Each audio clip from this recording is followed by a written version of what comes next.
বাগেরহাট সদর উপজেলার ৪ নং বিষ্ণুপুর ইউনিয়নের ৪ নং ওয়ার্ডের উদ্যোগে বিএনপির চেয়ারপারসন দেশনেত্রী বেগম খালেদা জিয়ার রোগ মুক্তি কামনায় এক দোয়া মাহফিল অনুষ্ঠিত হয়েছে।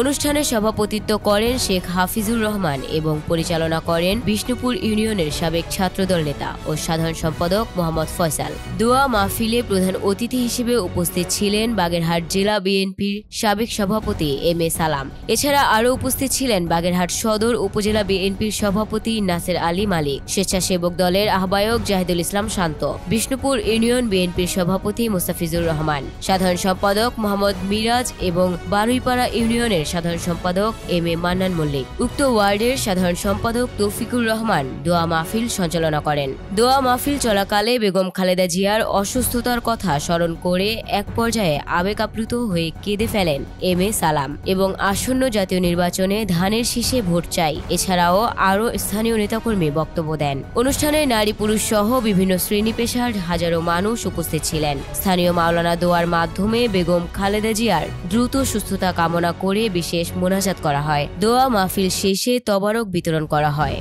Desk report, news Times.